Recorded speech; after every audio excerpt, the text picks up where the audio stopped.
Allah Taala bizni yaratışdan ilgari bu zaminni, yer sharini, koinotni yaratgan. Shundaqla bu zaminda, koinotda Allohning birligi va borlig'ini ko'rsatadigan nurg'unlagan ishorat va belgilarni qo'ygan. Va shundaqla bizda bu ishoratlar qarab bir yaratquchining bor ekanligini bilalaydigan aqldan iborat bu ne'matni bizga bergan. Mana bu shundaq aqlimiz orqali bir yaratquchining bor ekanligini bilalaydigan tursaqmi, Alloh Taolo bizga rahmat qilib, o'z ichimizdan payg'ambar qilib tanlab, nimani qilamiz, nimani qilmaymiz bizga o'rgatadigan bir yetakchini avatgan. Ya'ni Alloh Taolo Odam alayhissalomdan tortib ta Peygamberimiz Muhammed aleyhisselamgacha insoniyatni hech qachon yetakchisiz, payg'ambarsiz qo'ygan emas. Adem aleyhisselamdan tortib ta Peygamberimiz Muhammed aleyhisselam qadri avatilgan payg'ambarlarning hammasininki muddaosi bir, nishoni bir. U bo'lsa-mu taslim bo'lish. Taslim bo'lish deganlik Allohning buyruqlariga bizga ig'ir kasimi, ko'nglimiz tortmasimi, bizni rohatimizdan mahrum qo'ysimi, bo'ysunish deganlik. Shundaqla Allohning cheklamalari bizni qiziqtirsimi, uningda bizga xuddi foyda borda ko'rinsimi, uningdan shartsiz yenish deganlik bo'ladi. Bütün payg'ambarlarning muddaosi mana shu. Ya'ni o'zi va o'ziga ishongan kishilarni Allohga taslim qildirish. Mana bu sababdan biz islom tarixini Adem aleyhisselamdan tortib toki payg'ambarimiz Muhammed aleyhisselam qadar bo'lgan bütün payg'ambarlarning hayoti bilan nihoyat qisqa va ixcham tunish bilan boshlaymiz.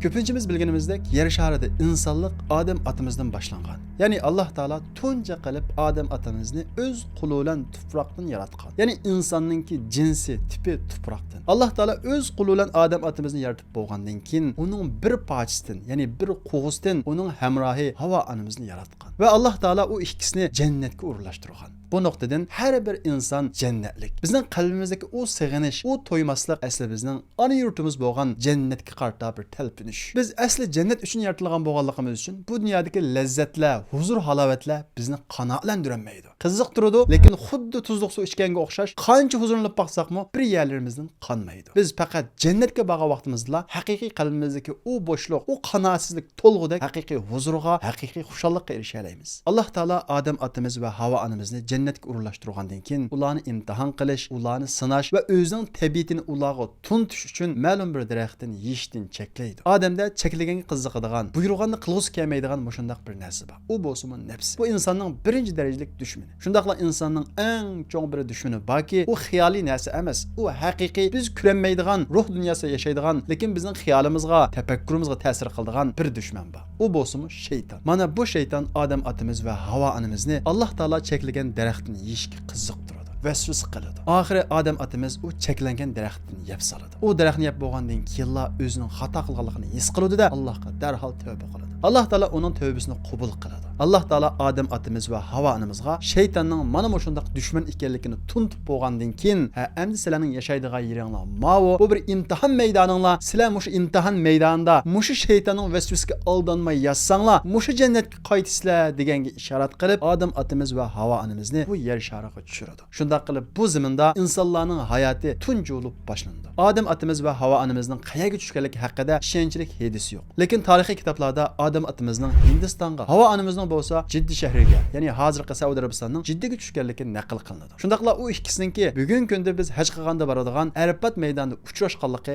tarixiy kitoblarda naql qilinadi. U sababdan u o'rin, ya'ni Odam otamiz bilan Havo onamiz uchrashgan, tunishgan o'rin Arafat, ya'ni tunishgan o'rin deganni bildiradigan bu atalg'undan atalgan deb qaraladi. Odam otamiz taxminan 900 yil umr ko'radi. Alloh taolo Odam otamiz va Havo onamizga 40 atrofida farzand beradi. İnsanın köpüyüşü üçün bir qo'saqda bir qatimda tug'ilgan emas, agar vaqti ilgari keyin bo'lsa, o'g'il qizlarninki to'y qilishini ruxsat qiladi. Çünkü insaniyatning ko'payishi kerak edi. Odam otamiz o'zining farzandlariga, o'zining bu zaminga imtihon berish uchun jannatdan kelgan ekanligi, shundaqla ularning nafsi va shaytondan iborat bu dushmanning bor ekanligini ularga tushuntirib, ularni iymon, islom bilan tarbiyalaydi. Lekin insonda nafsi va shaytondan iborat bu dushman bo'lganligi uchun Odam alayhissalomning ikki o'g'li birisi bilan dushmanlashib qoladi. Yani Adem Aleyhisselam'ın oğlu Habil Allah'a nait samimi idi, taqvodor idi. O sebepten Allah Taala Habil'nin qurbanlığını, yani Allah qilgan yaxşılığını qabul qilgan. Ama Qabil'nin bolsa qabul qilmagan. Çünkü o samimi bulanmagan, yeterlik taqvodor bulanmagan. Gerçi Allah'a ishonsimi, Allah yo'lda arzimas, eshib qolgan süpesiz narsalarni yaxshilik qilish orqali Allohga yaqinlashmoqchi,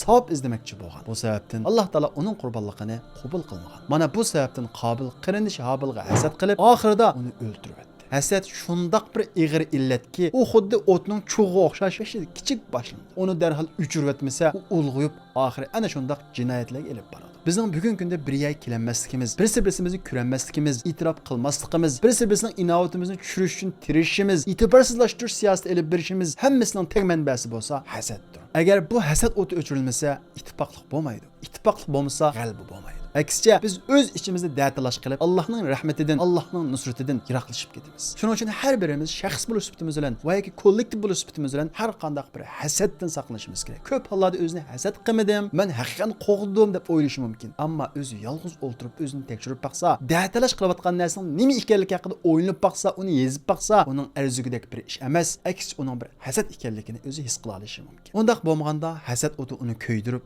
oxiri Qobilga o'xshash qon to'kish kelib berishi mumkin. Shunday qilib Adem alayhissalomning bolalari ichida tunji yuz bergan gunoh hasad bo'ldi, tunji yuz bergan jinoyat bo'lsa qotillik bo'ldi. Adem alayhissalom 960 yil atrofida umr ko'rib, nurg'unlagan farzandlarni qoldirib bu dunyodan ketdi. Ondan keyin Alloh taolo Adem alayhissalomning avlodidan Shis alayhissalomni payg'ambar qilib, ularga yetakchilik qilishga, bu dunyoda nima ish qiladi, nima ish qilmaydi, buni o'rgatishga payg'ambar qilib tanlaydi. Shis alayhissalom Adem alayhissalomning yo'lini davomlashtirdi. Ya'ni elchi emas, payg'ambar bo'lib, ilgirki yo'lni davomlashtirdi. Shis alayhissalom vafot topgandan keyin uning avlodidan İdris alayhissalom payg'ambar bo'ldi. İdris alayhissalom payg'ambar edi. Ya'ni ilgirki payg'ambarning yo'lini davomlashtiradigan yangi bir shariat olib kelmagan payg'ambar edi. Shunga elchi emas, payg'ambar. İdris alayhissalom Qur'on Karimda samimiy, savrichan deb sifatlangan payg'ambar. İdris alayhissalomdagi samimiyat va savrichanlikdan iborat bu sifat har qanday bir muvaffaqiyatning asosi. Maylisi tijoratchi, korxonchi bo'lang, va yoki bir rahbar imom bo'lang, va yoki qo'mondan bo'lang, sizda mush ikki sifat bo'lsa, siz haqiqiy yetakchi bo'la olasiz. Ya'ni samimiyat, qila oladigan ishni qilaman deydigan, qilolmaydigan ishni qilaman deb xalqni aldamaydigan, uni qilolmayman, u mening sahoyim emas deyalaydigan, shundaqla savrichan, ya'ni qo'l ostidagilarning,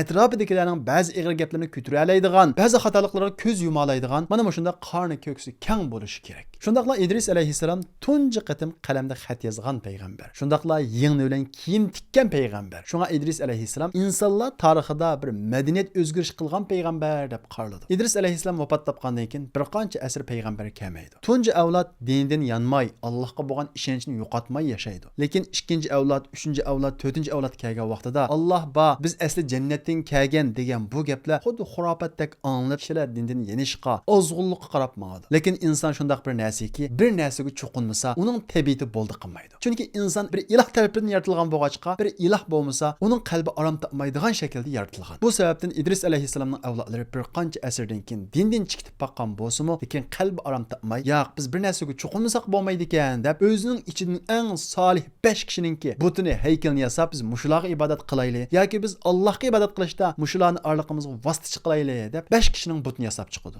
Ular bo'lsa Vat, Suva, Yag'uz, Ya'uq va Nasr. Bu Qur'on Karimda alohida tilg'anadi. Mana shu 5 solih kishining butini yasab, ularga ibodat qilib, ular shirkka tushdi. Mana bu Adem alayhissalomdan keyin tunji shirkning o'tirg'i chiqishi. Bir odamni favqulodda hurmatlab etish, uning o'rnidan yuqori ko'tarib etish, bu oxirida mana shunday shirk kelib boradi. İdris alayhissalomning xalqi mana shunday shirkka tushgan vaqtda Alloh taolo ularga Nuh alayhissalomni payg'ambar qilib avatdi. Nuh alayhissalom ularga buning shirk ekanligi, Allohga ibodat qilishda hech qanday vosita ketmaydiganligini tushuntirib, ularni tavhidga chaqirdi. Lekin bu azg'un xalq Nuh alayhissalomning chaqiriqiga ovoz qo'shmaydi. Nuh alayhissalom ularni har xil shaklda da'vat qiladi, haqiqatga chaqiradi, oshkora, yushrun, at degan ket, har xil uslubni qo'llanadi. Lekin bu xalq Nuh alayhissalomga ishonmaydi. Nuh alayhissalomni haqoratlaydi. Hatto agar sening shunday bir ilohing bo'lsa, qani bizga azob keltirib boq deb mana shunday haddidan oshgan so'zlarni qiladi. Nuh alayhissalom 950 yil da'vat qilgan bo'lsa-mu, sanoqli kishilarga ergashdi. Oxiri Nuh alayhissalom Robbi inni mag'lubun fantasir. Ey Robbim, men mag'lub bo'ldim. Har xil shaklda da'vat qilib baqdim, lekin bular anglamadi. Fantasir, menga bir yordam qilgin deydi. Alloh taolo Nuh alayhissalomning duosini ijobat qilib, Nuh alayhissalomga bir kiyim yasashga buyurdi. Shundaqla u kiyimiga har bir jonliqdan bir jup selishga buyurdi. Nuh alayhissalom kiyim yasaydi, lekin kishilar u kiyimini tushunmaydi, tunuyolmaydi, uning bir nijotlik kiyimisi ekanligini bilmaydi. Shuning uchun Nuh alayhissalomni masxara qildi. Nuh alayhissalom Allohning vahiy qilganda kiyimini yasaydi. Shundaqla Allohning buyrug'ida bütün jonliqlardan bir jup kiyimiga soladi. Ondan keyin Alloh taolo osmondan seldak yomg'ir yog'diradi. Yer ostidan etilib sular chiqishga boshlaydi. Ya'ni tufon balasi yuz beradi. Faqat Nuh alayhissalomning kiyimisiga chiqib olgan kishilarla jonliqlar hayot qiladi. Ya'ni Alloh taolo Nuh alayhissalom 950 yil da'vat qilsin iymonga kelmagan kishilarning hammasini bu yer sharini yo'qotib, yer sharini yana bir qatim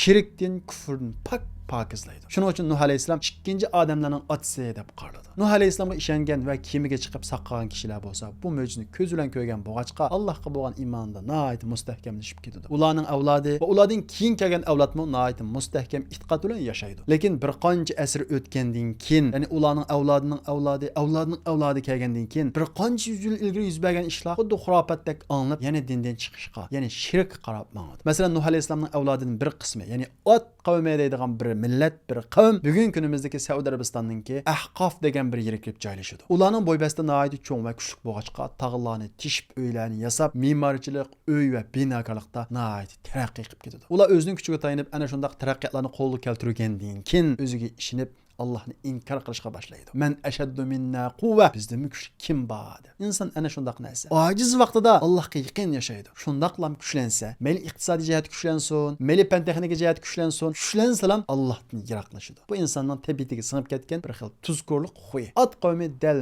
mush sababdan, ya'ni o'zining kuchli bo'lganligi, nurg'ulg'an taraqqiyotlarni qo'lga keltirganligi uchun o'ziga ishonib, bizning kuchli hech kishi yo'q deb Allohni inkar qilishga boshlaydi. At qavmi mana shundaq haqovrlashgan bo'lsa-mu, Alloh taolo ularni halok qilib etmasdan, ularning ichidan Hud ismli birini payg'ambar qilib tanlaydi. Hud alayhissalom Allohning vahiy qilgani bo'yicha ularni cho'ngchilik qilmaslikqa, o'zining kuchiga ishonib Allohni inkor qilmaslikqa chaqiradi. Lekin ular o'ziga ishonib haqovrlik qiladi, cho'ngchilik qiladi. Alloh taolo payg'ambar avatib, ularni ogohlantirib bo'lgandan keyin ularga nihoyat qattiq sovuq shamol chiqarish orqali ularni halok qilib o'tadi. Ad qavmining halokatini anglagan va uni ko'rgan kishilar to'g'ri yo'lga qaytishadi. Allohni tunishadi, o'zining ojizligini, ya'ni o'zining bir kuchning Allohning bor ekanligini tunishadi. Oradan yana bir qancha asr o'tgandan keyin bugun kunimizdagi Madina Munavvaraga 180 kilometr yiroqlikdagi Madain deydigan bir yerda yashaydigan Samudlarmi Ad qavmiga o'xshashlar tog'larni teshib, uylarni yasaydi. Ularning yasagan uylari ta bugun qadar mavjud. Qarab baqadigan bo'lsak, ular uylarini, saroylarini va butun sot hamma ishlarini tog'lardan teshib yasalgan saroylar ular ana shunday kuchli edi. Lekin bularmi o'zi kuchli bo'lganligi uchun o'zining kuchiga ishonib Allohni inkor qilishadi. Alloh taolo ularga Solih alayhissalomni payg'ambar qilib tanlab avatdi. Solih alayhissalom ularga o'zining payg'ambar ekanligini aytib, ularni Allohga chaqirdi. Shundaqla cho'ngchilik qilmaslikqa, u ne'matlarning Alloh taolo tarafidan berilgan ekanligini ularga eslatdi. Lekin bu samudlarning haddidan eshib Solih alayhissalomga agar sen rost payg'ambar bo'lsang, toshning ichidan tugi chiqarib boq deydi. Solih alayhissalom o'zining payg'ambar ekanligini isbotlash uchun Allohga duo qiladi. Alloh taolo Solih alayhissalomning duosini ijobat qilib toshning orasidan tugi chiqarib beradi. Dunyoning hammasi qonuniyat bilan mangadi. Tugini tugi to'g'di. Lekin Allohning qudrati o qonuniyatlarning ustida. Alloh taolo o'zining qudratininki biz bilgan qonuniyatlarning ustida ekanligini tuntish uchun bu voqelikni alohida Qur'on Karimda tilga oladi. Ya'ni Alloh taolo Solih alayhissalomga toshning orasidan tugi chiqarib beradi. Solih alayhissalom bu Allohning mo'jizaviy tugisi. Buning yaqinlashmanglar, buni o'ltirmanglar deydi. Nihoyat oz qism kishilar bu mo'jizani ko'rgandan keyin Solih alayhissalomga iymon etadi, ishonadi, Alloh qaytadi. Lekin ko'p sonliq kishilar yana Solih alayhissalomga ishonmay tugini inkor qiladi. Hatta eng oxirida tugini o'ltirib o'tadi. Bu tugini bir odam o'ltirib o'tadi. Lekin Qur'on Karimda fa'aqaruha ular tugini o'ltirib o'tdi deb ko'plik keltiradi. Nima uchun? Tugini bir odam o'ltirgan bo'lsa-mu, boshqalar uni qo'llagan, uni haydamagan, uni inkor qilmagan. Demak, bir xatolikqa, bir zulmga inkor qilmaydi ekan, uni qo'llaydi ekan, uni bevos qo'l tiqmasa-mu, u zulmga o'xshashli o'rtoq bo'lgan bo'ladi. Shunday qilib Solih alayhissalomning qavmi Allohning mo'jizasi bo'lgan tugini o'ltirib, Allohning g'azabini keltirdi. Alloh taolo ana shunday mo'jizani ko'rsatgandan keyin iymon etmagan bu ozg'un xalqni nihoyat qattiq ovoz bilan halok qilib yo'q qilib o'tadi. Mana shunday Allohga isyon qilgan, haddidan oshgan, Allohni inkor qilgan kishilar halok bo'lganligi uchun nurg'un kishilar Allohga qaytishadi. Oradan bir qancha asr o'tadi, yer sharida insonlar ko'payadi, podshohliklar maydonga kelishga boshlaydi. Iroqda buyuk Babil davlati maydonga keladi. Babil davlatining podshohi bo'lsa, o'zining kuchiga ishinib, saltanatiga ishinib, men iloh, mendan boshqa iloh yo'q degan bu da'voni ko'tarib chiqadi. Shundaqla o'zini iloh deb qaramagan kishilarni o'ldiradi. Kishilar o'zining jinni avaylab, qo'rqib, buni iloh deyishga majbur bo'ladi. Mana shu vaqtda Alloh taolo Ibrohim alayhissalomni payg'ambar qilib ularga avatdi. Ibrohim alayhissalom tarixiy kitoblarda bugungi Turkiyaninki Urfa shahrida tug'ilib, keyin Iroqqa ko'chib borgan deyiladi. Ya'ni Iroqda Babil davlati qurilgan, Babil davlatining podshohi bo'lsa ilohlik da'vosini qilgan, kishilar bundan qo'rqib, uningga bo'ysungan, uni iloh deb qaragan. Alloh taolo bundaq shirkka, bundaq xatolikqa yo'l qo'ymay Ibrohim alayhissalomni payg'ambar qilib tanlagan. İbrahim Aleyhisselam'ın tarixini so'zlab o'tganimizdek, İbrahim Aleyhisselam bir butperest oilada tug'ilgan. Ammo atrofidagi butperestlik, dadasining uyida qulla yasagan butlarni kishilarning iloh deb chuqunishi uning aqlidan o'tmagan. U izlanganligi uchun Alloh taolo uningga payg'ambarlikdan iborat bu sharafni, bu in'omni bergan. İbrahim Aleyhisselam payg'ambar bo'lgandan keyin shu Babil davlatining podshohiga jang e'lon qilgan. Yani sen ilah emas, bir ilah ba. O bo'lsa seni yaratgan, meni yaratgan. O o'ltiralaydi, tirildiraydi deb mana shu hujjat bilan uning oldiga chiqqan. Babil davlatining podshohi Nemrut, "Meni o'ltiralayman, meni tirildirayman" deb ikki odamni oldiga keltirib, birisini o'ltirib etib, birisini qo'yib, "Qara, meni o'ltirdim-g'o, meni tirildirdim-g'o" deb bu hujjatni oldiga qo'ygan. İbrahim alayhisalom, "Mening Robbim quyoshni mashriqdan chiqarib mag'ribga patiradi, sen qila olamsan" degandan keyin Abu Hitallazi kafar ummat bo'lgan. Oxirida İbrahim alayhisalomni hujjatni qoyil qilmagandan keyin o'ltirib qutulishni o'ylagan. Shundaqla nihoyat zo'r miqdorda o'tin to'platqizgan. Ajoyib, g'oyat zo'r miqdorda o'tin to'platqizgandan keyin u o'tni o't qo'ygan. O't kuyib palakka chiqqandan keyin İbrahim alayhisalomni bog'lab, manchanaqa o'ltig'izib, u o'tga otgan. İbrahim alayhisalom o'tning ichiga tushgan, lekin o'tning ichiga tushgan vaqtim Allohga bo'lgan iymonni yo'qotmaganlik uchun Alloh taolo o'tga kuni barda va salama, ey o't sen so'g'aq bo'lib ba degan. Bu sababdan o't bizga qiziq bilan sumo ichida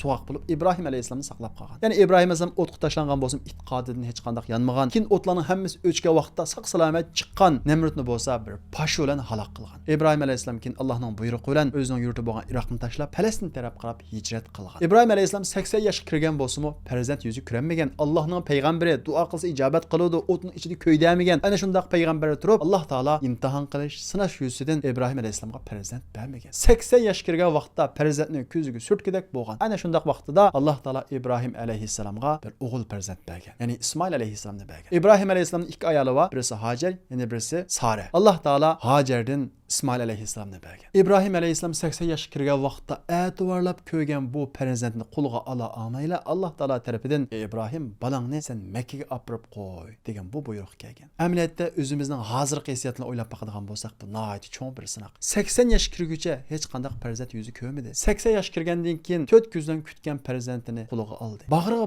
basmayla Alloh taolo tarafidan balangni Makkaga olib qo'y dedi. O Mekke qandaq joy bilamsizlar? Mekke bir bayashat, kishilarning hammasi yashaydigan yer emas. İnson yashamaydigan, ziraat o'smaydigan bir yer. Shu yerga olib qo'yishga buyurdi. Buyruq Alloh taolo tarafidan kelgan bo'lg'achqa İbrahim alayhisalom haqiqiy musulmon bo'lg'achqa, haqiqiy Allohga taslim bo'lgan bo'lg'achqa, Allohning buyruq oldiga o'zining aqlini ilib olmagan bo'lg'achqa, Alloh dedimi, hamma ish Allohga omonat. Alloh uning foydasidan ekanligini biladi deb o'zining ayoli Hacer va İsmoil alayhisalomni bugungi Mekke'ga olib qo'ydi. Ya'ni Ka'baning qishiga olib qo'ydi. Hacer onamiz, "Ey İbrahim, sumi yo'q, hech qanday ziraat bo'lmagan odam yashamaydigan bu qaqas cho'llikka bizni nima deb akab qo'ysa, buningga Alloh buyurdimi?" deb savol so'radi. İbrahim alayhisalom, "Ha."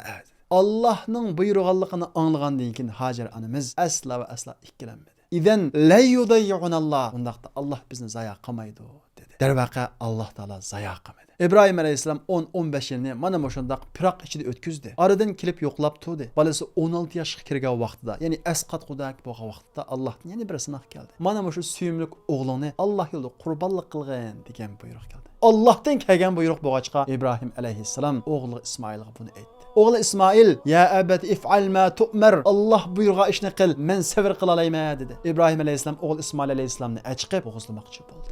Lekin pichoq kesmedi. Pichoqni ittikilday deb toshqa suvadi. Toshni kesibdi. Pichoq ittik, lekin İsmoil alayhisalomning geliga o'tmadi. Mana shu vaqtda Alloh taolo, "Ya İbrahim, qad saddaqtar ru'ya." Sen bizning imtihonimizdan o'tding. Sen buyurgan ishni qilding deb Alloh taolo uning bir imtihon ekanligini İbrahim alayhisalomga bildirdi.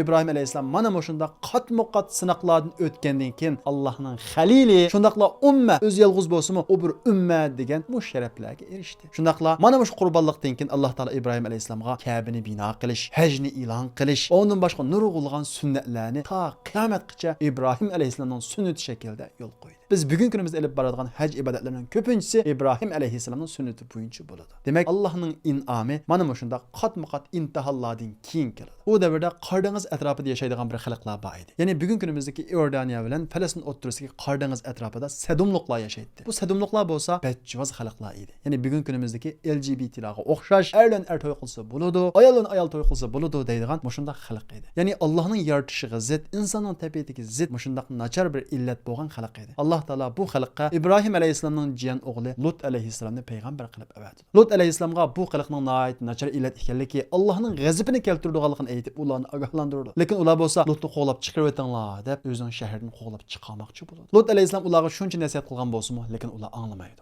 Oxiri Alloh taolo ularning shahrini dum ko'mtirib halok qilib o'tdi. İbrahim Aleyhisselam'ın yeni bir ayarı Sara'dan İshak isimli bir oğlu var idi. İbrahim Aleyhisselam Allah Teala'ya dua kılıp, "Ey Allah, mening avlodlarimdan payg'ambar chiqarib bersan" deb dua qilgan. Alloh taolo uning avlodidan payg'ambar chiqarib beradiganligi, ammo zolim bo'lib qolsa payg'ambarlik sharifiga erishmaydiganligini Qur'on Karimda bayon qiladi. Mana bu sababdan Alloh taolo uning yana bir ayoldan bo'lgan İshak Aleyhisselamni payg'ambarlik sharifiga erishtirdi. İshak Aleyhisselam bo'lsa İbrahim Aleyhisselamning yo'lida mangadi. Ondan keyin İshak Aleyhisselamning o'g'li Yaqub Aleyhisselam dunyoga keldi. Yaqub Aleyhisselam payg'ambar bo'ladi. Chunki u İbrahim Aleyhisselamning nevrisi Yaqub alayhissalomning 12 balasi var. 12'sinin balasining kichigi bo'lsa, hammamiz biladigan Yusuf alayhissalom. Yaqub alayhissalom, Yusuf alayhissalom va qolgan 11 balasi bo'lsa, Kanan, ya'ni hozirgi Falastin va shuning atrofidagi shaharlarda yashaydi. Bilganimizdek Yaqub alayhissalom Yusuf alayhissalomga nihoyat amroq edi. Shundaqla Alloh taolo Yusuf alayhissalomga nihoyat go'zal bir chiroy bergan. Yaqub alayhissalomning Yusuf alayhissalomga bo'lgan mehr muhabbati tufayli uning qarindoshlari uningga hasad qilib, uni o'ldirib o'tmoqchi bo'ladi va uni elib chiqib quduqqa tashlab o'tadi. Suiqasd,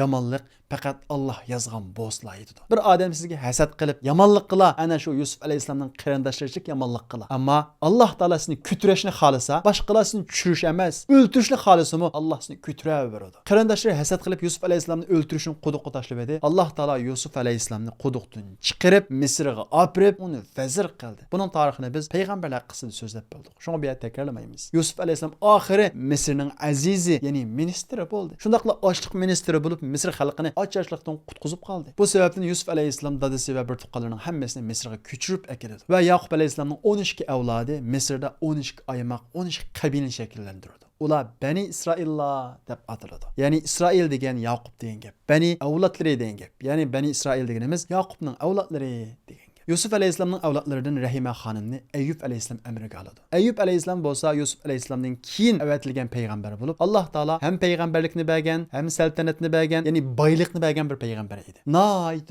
boy, nihoyat ko'p qo'y chorvalari, ko'p avlodlari bor edi. Kishilar atrofidan ketanmaydi. Ayyub alayhissalom bu mol-mulkni shukr qilib, sadiq qiladi, uni Alloh yo'lida ishlatadi, islom da'vosi uchun sarf qiladi. Alloh taolo Ayyub alayhissalomni imtihon qilishni iroda qilib, Alloh taolo nihoyat cho'ng bir imtihonga duchor qiladi. Ya'ni Ayyub alayhissalomningki mollari kasal tugib o'ladi, farzandlari bir-birlab vafot topadi. Atrofidan ketanmay qolgan kishilar mol dunyo qo'ldan chiqib ketgandan keyin tarqab ketadi. Burunqidek izlab kelmaydi. Buning bilan oxirlashmay badaniga kasal tegadi. Normal kasal emas, odam qishqa bog'li seskinadigan, badanlari iqib ketadigan mana shunday kasal tegadi. Tasavvur qilib boqaylik. Boylikning eng yuqori cho'qqisidan tijoratni ziyon tortib, butun mollari yo'qolib ketdi yoki ofatga uchradi, farzandi vafot topdi. Faqat Rahima xonimlar qoldi qishda. Ondan keyin kasal tegdi. O kasalni kishilar seskinadigan shunday bir kasal. Ayyub alayhissalomning bu voqealigini yashamaganlar nihoyat aziz qila olishi mumkin. Biz ozroq bo'lsa yashab boqdik. Masalan, ba'zi baylarimiz vatanda nihoyat boy yashadi, ammo chet elga chiqqandan keyin mol-mulkidan ayrilib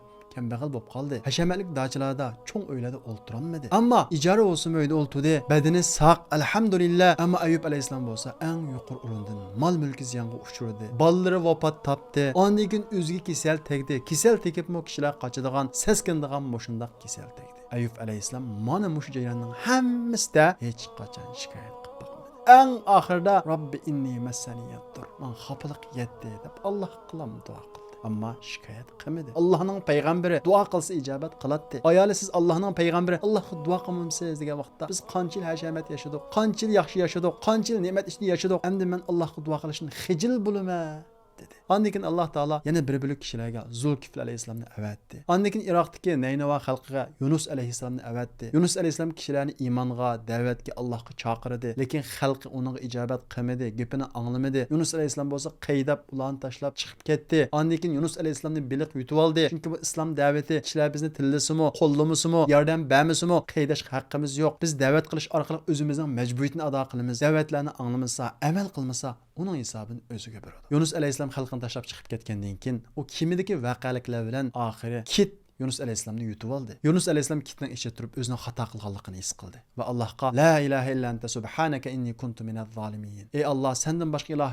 yo'q. Men o'zimga zulm qildim, sen pak tursan deb tövbe qildi. Allah onun tövbesini qabul qildi. Yunus alayhissalomdan keyin Shuayb alayhissalom avatilgan. Shuayb alayhissalom bo'lsa ma'lum bir xalqqa avatilgan. U xalq bo'lsa tijoratda nihoyat bayashat, pul topgan boy xalqlar edi. Lekin ular so'z satiqlarga jazoni aralashtirgan. Shundaqla haqiqiy to'g'ri bo'lgan din yongan va ota-bobolarining xato diniga ergishib ketgan. Ular Shuayb alayhissalomga ya Shuayb as-salatuka ta'muruka an natruka ma ya'budu aba'una aw an naf'ala fi amwalina ma nasha. Ey Shuayb, sening ilib kelgan bu dining bizning ota-bobolarimizdan davomlashtirib kelgan bu ishimizni tashlashga buyurumdi. Ya'ni butlarni Alloh bilan o'tirimizga vositachi qilsak buningdan to'samdi. Aw an naf'ala fi amwalina ma nasha. Mol mulklarimizda, so'z sadiqlarimizda xohlagancha qilg'ili qo'yamdi yoki uni qilsang harom, buni qilsang harom deb to'samdi degan. Shuayb alayhissalom Allohning dinining eng adil, eng to'g'ri din ekanligi, so'z sadiqda jazoni va shuning o'xshash ba'zi cheklamalarning bor ekanligini ularga bildiradi. Shuayb alayhissalom avatilgan Madyan xalqi bo'lsa, bu din bizning ota-bobolarimizning davomlashib kelgan ishlarimizni cheklaydi ekan, bizning so'z sadiqlarimizda xohlagancha qilg'ili qo'ymaydi ekan, jazoni qilg'ili qo'ymaydi ekan,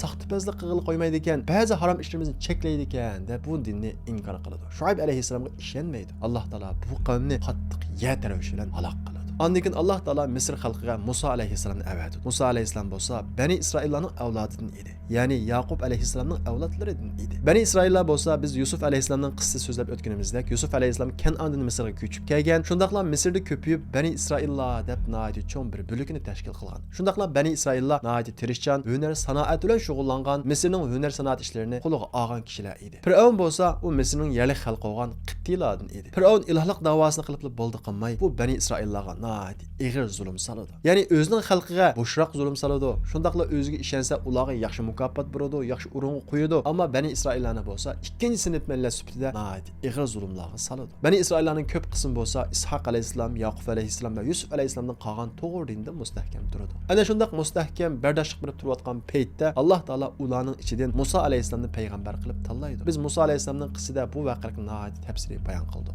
Musa alayhissalomning chiqadiganligidan shu orqali xabar topgan Fir'avn Musa alayhissalomni o'ldirish uchun tug'ilgan o'g'il boqlarning hammasini o'ldirish farmoni tushirdi. Lekin Alloh o'zi xohlagan, o'zi bilgan hikmatlar bilan va o'zi biladigan yo'llar bilan Musa alayhissalomni saqlab qoladi. Musa alayhissalomni chiqib qolmasin deb Bani Isroillardan tug'ilgan bütün boqlarni o'ldirdi Fir'avn. Lekin Alloh taolo o'zining ulug' hikmati bilan u Musa alayhissalomni aqtirib Fir'avnning ho'ylisiga kirgizib, uni suzib elib Fir'avnni o'zini boqtiradi. Demak, zolimlar mazlumlarni yoki u zolimlar qarshi chiquvchi qahramonlarni o'ldirmoqchi bo'lib, mushundaq puxta plan tuzsimi, Allohning plani hammadan puxtaki, u zolimlar o'zining qotilini o'zining quli bilan tarbiyalaydi. Musa alayhissalom Fir'avnning qasrida cho'ng bo'ladi. Musa alayhissalom Fir'avnning qasrida hur iroda bilan, nihoyat hur ruh bilan cho'ng bo'lgandan keyin Musa alayhissalomga ma'lum bir yoshga kirgan vaqtda payg'ambarlik vazifasi yuklandi. Musa alayhissalom Fir'avnning qishig'iga kelib, "Meni Alloh taolo payg'ambar qilib avatdi" deb Allohning buyrug'i bo'yicha nihoyat chiroyli so'zlarni qiladi. Alloh taolo Musa alayhissalomga Harun alayhissalomni yordamchi qilib bergan edi. Ya'ni Harun alayhissalomni payg'ambar qilgan edi. Harun alayhissalom bo'lsa nihoyat notiq edi. Bu ikkisi Fir'avnga nihoyat chiroyli tushuntirdi. Fir'avn bo'lsa,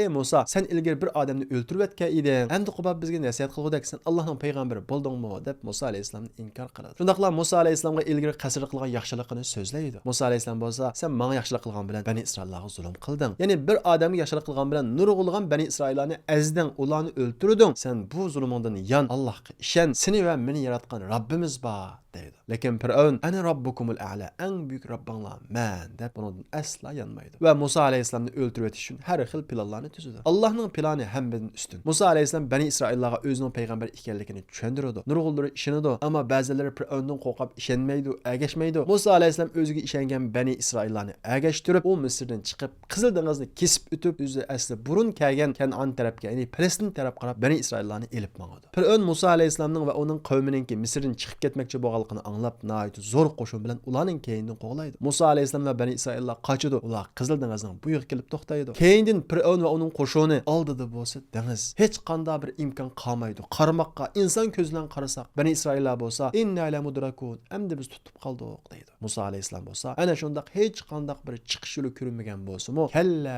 inna ma'i robbi sayahdin. Hergiz undaq bo'lmaydi, biz hergiz tutib qolmaymiz. Rabbimiz bizni cho'qim qutuldiradi deb ishonch bilan turadi. Ana shundaq eng qiyin paytlarda mu ishonchini yo'qotmagan vaqtida Allohning yordami keladi. Alloh taolo Musa alayhissalomga Hasan bilan dengizga o'g'in deydi. Musa alayhissalom Hasan bilan dengizga uradi. Bu Qizil dengiz Allohning qudrati bilan ikkiga ayriladi. Musa alayhissalom va xalqi dengizni kechib o'tib oladi. Ondan keyin Fir'avn va uning qo'shini ularning keyinini qo'g'lab dengizga kirgan vaqtda bu dengiz yepilib, ularning hammasini Fir'avnga qo'shib g'arq qiladi. U suv g'arq qilgan vaqtda Fir'avn men Musaning Robbiga iymon etdim deb iymon etdi. Lekin jon halqum kelgan vaqtda aytgan iymon qabul qilinmaydi. O'zini iloh deb da'vo qilgan Bani İsraillarga zulm qilgan Fir'avn mana shundaq suv bilan g'arq bo'lib tugaydi. Demak, Nemrutqa va Fir'avn qarab qilgan bo'lsak, tarixdagi eng kuchli podshohlar. Hali ham Misrda uning asarlari va izlari bor. Ana shundaq cho'ng podshohlar oddiy sabablar bilan halok bo'lgan. Musa alayhissalom Bani İsraillarni agashtirib Misrdan qutuldirib chiqqandan keyin Bani İsraillarda o'zgarish bo'ladi. Ne'matga shukr qilish yo'q, tuzkorlik boshlanadi. Boshqalarga o'xshash bizim butga ibodat qilsak deydi. Musa alayhissalom ularning ichida turib bir qancha yil tavhidni Allohni tushundirdi. Lekin u zulm ostida Allohga yaqin turgan Bani İsraillar zulmdan qutulgandan keyin Allohdan yiroqlashdi. Musa alayhissalomga nihoyat ig'ir aziyatlarni berdi, haqorat qildi. Musa alayhissalom sabr qildi. Musa alayhissalom ma ko'rinib turgani Falastin bu bizning zaminimiz. U yerda hozir Amalliqlar deydigan bir bo'lak kishilar bor. Biz u yerga qarshi urush qilib, Amalliqlarni qo'g'lab chiqarib, o'zimizning zaminni qo'lga olayli desa, Bani İsraillar sen payg'ambar, sening Robbing kuchli bo'lgan ekan, ikkinglar berib urush qilib, o zolimlarni yo'qitinglar. Biz bu yerda o'ltirib turaylik deb o'zining ustidagi majburiyat va mas'uliyatdan qochmoqchi bo'ladi va bu adabsizlarcha gaplarni qiladi. Mana bu sababdan Alloh taolaning azobiga uchrab 40 yil cho'lda ozdirib o'tiladi. Bani İsraillar cho'lda nima ish qilishni bilmay, har kuni bir yerga yig'iladi. Nima ish qilamiz, zaminimizni qo'limizga qanday olamiz deb yig'inlarni ochadi, lekin kashlar hech qanday bir natijasiz qaytadi. Mushunda 40 yil davom qiladi. Bir avlod o'lib, yana bir avlod dunyoga kelgandan keyin Alloh taolo ularga yana rahim qiladi. Chunki bu Bani İsraillar kimning avlodi? İbrahim alayhissalomning avlodi. Alloh taolo Bani İsraillarga Yusha ibn Nun degan payg'ambarni avatdi. Yusha ibn Nun Bani İsraillarga so'zlaydi, tushundiradi, iymonga qaytiradi va iymonni mustahkam qilib Bani İsraillarni dushman qarshi urush ochalaydigan, ular qarshi bir jihodiy ruh bilan tarbiyalaydi. Shundaqla Yusha ibn Nun alayhissalom ularni boshlab o'zining zamini olgan Falastin qarshi urush ochadi. Oxirida g'alaba qilib Falastinga qaytadi. Bani İsraillar Yusha ibn Nun alayhissalomning boshchiligida Amalliqlarga qarshi urush qilib, o'zining zaminini qo'lga olgandan keyin Allohga shukr qilish yo'q, hakovatlik qiladi. Allohga sajda qilib, kamtalik bilan bu zaminlarga kiringlar desa, cho'ngchilik qilib, masxir qilib, mana shundaq haddan oshadi. Alloh taolo ularga yana kasal avatib, yana ularni xor qiladi, yana jazolaydi. Demak, Bani İsraillarning mijozi shuki, ular Allohning rahmatiga erishgan vaqtda, azizlikka erishgan vaqtda haddidan oshadi. Bu sababdan Allohning azobiga uchraydi. Allohning azobiga uchrab, u avlod halok bo'lgandan keyin yana bir avlodga Alloh taolo rahmat qiladi. Mushundaq davomlashib kelgan. Eng oxirida bo'lsa, o'zining payg'ambarlarining bir qanchisini o'ltirganligi tufayli Allohning la'natiga uchraydi. Biz yuqorida o'tganimizdek Bani İsraillarga Alloh taoloning nurg'un fazilatlarini berishi, ularning ichidan to'xtamay payg'ambar avatishning sababi İbrahim alayhissalomning duosi edi. Chunki İbrahim alayhissalom biz yuqorida o'tganimizdek nurg'un qurbonliklarni bergan, nurg'un sinoq va imtihonlardan o'tgandan keyin bu sharafga erishgan. Alloh taologa İbrahim alayhissalom: "Ey Alloh, mening avlodimdan payg'ambari chiqarg'in" deb duo qilgan. Alloh taolo İbrahim alayhissalomning duosini ijobat qilgan. Ammo zolim bo'lib qolsa, mening bu sharafimga yetenmaydi degan. Alloh taolo Bani İsraillarga darvaqa ana shundaq fazilatni bergan. Ularning ichidan payg'ambar chiqargan. Lekin zolim bo'lgan hamon, haddidan oshgan hamon ulardan bu ne'matni, bu sharafni ko'tarib o'tgan. Bani İsraillar yana tavba qilgandan keyin Alloh taolo ularga Davud alayhissalomni avatgan. Keyindan Sulaymon alayhissalomni avatgan. Bani İsraillar bir qancha asr podshohlik davrida yashagan. Ya'ni kelgan payg'ambar ham podshoh bo'lgan. Alloh taolo Davud alayhissalomga nurg'unlagan ortiqchiliklarni bergan. Masalan, to'mirni xamir yo'g'gandek yo'g'ira oladigan, zaburni nihoyat go'zal o'qiydigan va nihoyat ibodatgo'y, mushunda xislatlarni va fazilatlarni bergan. Sulaymon alayhissalomga uningdan ko'p ortiqchilik va fazilatlarni bergan. Masalan, Sulaymon alayhissalom qushlarning tilini biletdi. Shundaqla jillardan o'zining qushini bor edi. Bir o'rindan bir o'ringa shamol tezligida kelalaydigan shamollarni bo'ysundirib bergan. Ya'ni Alloh taolo Bani Isroillarni bir qancha asr podshohlik, saltanat, kuch davrida yashatgan. Bir qancha asr saltanat, podshohlik va kuch ichida yashagan Bani Isroillar yana haddidan oshgan. Hatto Allohning dinini o'zgartiradigan yerga kelgan. Allohning bor ekanligini inkor qilolmaydi yahudiylar. Chunki haqiqat shuncha ro'shanki, ulardan payg'ambar uzilib qolmagan. Lekin ular o'zining xohishiga mos holda Allohning dinini o'zgartgan. Bu Allohning g'azabiga eng qattiq uchirtilgan ish. Bizda bu ma'lum kishilar o'zini musulmon emas demaydi. Musulmonlikdan islomdan chiqib ketgisi yo'q. Lekin islomni o'zining xohishiga mos holda o'zgartib amal qilg'usi bor. Amaliyotda bu islomni yangilash yoki islomni yangi bir shaklda tushunish bo'lmasdan Allohning dinini o'zgartish. Allohning dinini yangilashga, chiroyli ko'rsatishga, pardozlashga aslo hojat yo'q. Allohning dini qanday tushgan bo'lsa shunda amal qilsak, eng go'zal shaklda amal qilgan bo'lamiz. Uni chiroyli qilamiz deb biz tirishgan hamon bu Alloh qilingan haqorat, Allohning dini qilingan haqorat bo'ladi. Bani Isroillar dal ana shunda din hozir bizga mos kelmaydi deb dindan chiqib ketmagan, lekin dinni o'zgartirishga uringan. Bu sababdan Alloh taolo ularga Zakariya alayhissalomni payg'ambar qilib avatgan. Zakariya alayhissalom ularni bu qiliqdan cheklagan. Shundaqla bunda qilsanglar bo'lmaydi. Tavratni o'zgartsanglar bo'lmaydi degan. Bani Isroillar o'zining nafsiy xohishiga ergashib Zakariya alayhissalomni o'ldirib etgan. Ya'ni har deb o'ldirib etgan. Mana bu Bani Isroillarning eng chong la'natiga uchrash sababi bo'lgan ishlarning birisi. Bani Isroillar Zakariya alayhissalomlar emas, bir qancha payg'ambarlarni o'ldirib etgan. Chunki kelgan payg'ambar ularning qilayotgan, ya'ni jazoni olishib ketgan so'sitiqni cheklagan. Bolalarning yurish turishi, o'zining yeb ichiga o'xshash nurg'ulg'an ishlarni bu xato, buni qilmanglar deb cheklagan. O'zining hayotiga daxl qilgan bu payg'ambarni Bani Isroillar nafs xohishining keyniga ergashib, uni xuddi yashig'ili qo'ymagandek, tijorat qilib qo'ymagandek, o'zining dushmandek ko'rib, oxiri o'zining payg'ambarlaridan bir qanchini o'ldirib etgan. Masalan, Zakariya alayhissalomdan keyin Zakariya alayhissalomning o'g'li Yahya alayhissalom payg'ambar bo'lgan. Yahya alayhissalomni Bani Isroillar o'ldirib etgan. Oxirida Alloh taolo Bani Isroillarga Isa alayhissalomni payg'ambar qilib avatgan. Biz Isa alayhissalomning voqealigini so'zlaganimizdek, Isa alayhissalom Maryam onamizning o'g'li. Maryam onamiz to'y qilmagan. To'y qilmay turib Allohning kun degan buyruq bilan Isa alayhissalom tug'ilgan. Maryam alayhissalom Isa alayhissalomni ko'tarib kelgandan keyin Bani Isroillar bir qancha turga bo'lingan. Biri bo'liki bu Allohning mo'jizasi ekan. Biz tavba qilaylik. Isoni payg'ambar deb qabul qilaylik degan. Yana bir bo'liki bo'lsa Maryam alayhissalomga tuhmat qilgan. Shundaqla Maryam alayhissalomni o'ldirib o'tish kuydi bo'lgan. Alloh taolo Isa alayhissalomga o'zining payg'ambarligini isbotlash uchun o'likni tiriltira oladigan, saqaymas oq kasalni saqayta oladigan, amoning ko'zini ocha oladigan mushundaq mo'jizalarni bergan. Mana mushundaq mo'jizalarni ko'rib turibmi, Bani Isroillarning bir bo'liki Isa alayhissalomni o'ldirmoqchi bo'lgan. Va darvaqa eng oxiri Bani Isroillar ichidan Yahudaning avlodlari Isa alayhissalomni o'ldirish uchun plan tuzgan. Va oxirida o'ldirmoqchi bo'lgan, lekin ular o'ldirdik deb o'ylagan. Lekin Alloh taolo Isa alayhissalomga xoinlik qilgan bir xoinni Isa alayhissalomning chiroyiga kirgizib qo'ygan. Yahudaning avlodlari Isoni o'ldirdik deb u odamni o'ldirgan. Ya'ni mexlab o'ldirgan, kirska bog'lab. Ammo Alloh taolo Isa alayhissalomni osmonga ko'tarib elib chiqib ketgan. Mana shu sababdan Bani Isroillar ichidan Yahudaning avlodlari, ya'ni bugun kunimizdagi Yahudiylar Allohning la'natiga uchragan. Shundaqla Alloh taolo ular qiyomat kun qadar xorliqqa mahkum bo'ladi. Hech qanday bir hokimiyat davlat qurolmaydi. Faqat boshqalarning yordami bilan ma'lum muddat qurollaydiganligi haqida Qur'on Karimda xabar bergan. Darvaqa 2000 yildan beri, ya'ni shu voqeadan keyin 2000 yildan beri Yahudiylar, ya'ni Bani Isroillardan bo'lgan Yahudaning avlodlari zaminda xor bo'lib, sarganda bo'lib yashagan. Hatto xristianlar ularga nait ig'ir zulmlarni qilgan. Chunki xristianlar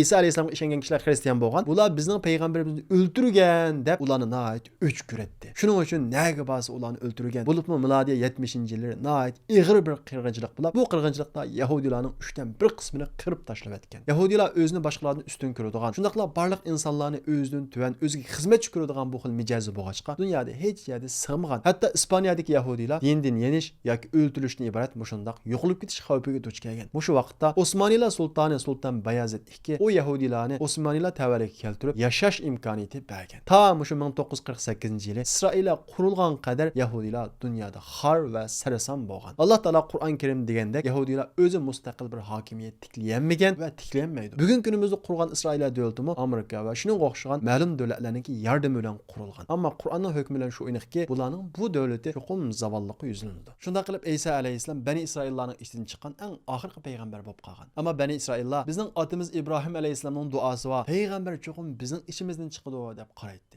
Shuning uchun Yahudilarmi Arablarni bizning ichimizning zamoni oxirida keladigan bir payg'ambar bor. U payg'ambar chiqsa hammanglarni qirib o'ltiramiz deb ularga tahdid solatdi. Lekin Alloh taolo o'zining elchisini, o'zining risolatini xalqqa yerga qo'ydi. İbrahim alayhissalomning yana bir avlodi bo'lsa İsmoil alayhissalom edi. İsmoil alayhissalomni İbrahim alayhissalom Allohning buyrug'i bilan Makkaga olib borib qo'ygan. U İsmoil alayhissalomning avlodidan bir qancha qabila shakllanib, ana shu İsmoil alayhissalomning avlodidan payg'ambarimiz Muhammad alayhissalom dunyoga keladi. İsa alayhissalom osmonga ko'tarilib 5 asr o'tgandan keyin insoniyat aqida jihatda ozg'unlikqa patadi. Axloqi butunlay chiriydi. Kuchuklar ojizlarni yeydi. Xristianlar jamiyati bo'lsa qorong'ulikqa patadi. Ya'ni ular o'zlarining kitoblarini o'zgartib ozg'unlik yo'liga qarab mangadi. Alloh taolo bu ozg'un insonlarni yana ozg'unlikqa qo'yatmay ularga rahim qilib payg'ambarimiz Muhammad alayhissalomni İsa alayhissalomdan 5 asr keyin payg'ambar qilib tanlaydi. Ammo bu qatim payg'ambar İbrahim alayhissalomning o'g'li İshaq alayhissalomning avlodlaridan emas, İbrahim alayhissalomning yana bir o'g'li İsmoil alayhissalomning avlodlaridan bo'lgan Muhammad alayhissalom tanlangan edi. Yahudilarning, xristianlarning islomni qabul qilmasligining eng chong sababi bo'lsa, payg'ambar bizning avlodimizning, bizning nasibimizdan keladi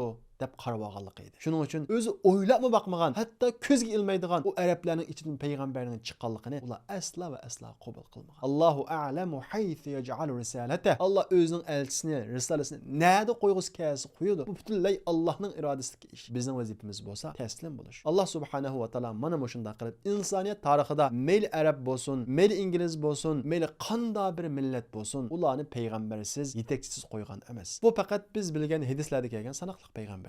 Payg'ambarimiz Muhammad alayhisalom hadis deyilganda 124 ming payg'ambar avatilgan. Bu payg'ambarlarningki bir qanchasi bir zamonda avatilgan, birisi bir rayonga, ya'ni zamondosh payg'ambarlar bo'lgan. Xuddi İbrahim alayhisalom, Lut alayhisalomga o'xshagan, zaman o'xshamaydigan payg'ambarlar bo'lgan, tili o'xshamaydigan har millatdan payg'ambarlar bo'lgan. Oxirida Alloh taolo o'zining eng oxirgi payg'ambarini arabdan tanlashni iroda qilgan. Payg'ambarimiz Muhammad alayhisalomning ona tarafi arab, dada taraf bo'lsa İbrahim alayhisalomning nasibiga tutishadi. Unda bo'lsa payg'ambarimiz Muhammad alayhisalom dunyoga kelgan vaqtda arab jamiyati qandaq edi? Yevropa jamiyati, Hindiston, Xitoy qandaq edi? Payg'ambarimiz Muhammad alayhisalom dunyoga kelib nima ishlar bo'ldi? Inshaalloh biz kelarki darsimizda payg'ambarimiz Muhammad alayhisalomning hayoti bilan qisqacha tunishib chiqamiz. Izlar bisib üzülmedi bu karvan, To'g'ilmoqda Hamza kabi ham Arslan.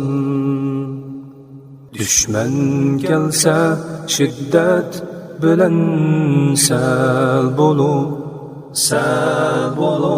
asla bo'lsin ahzob kuni yodimda.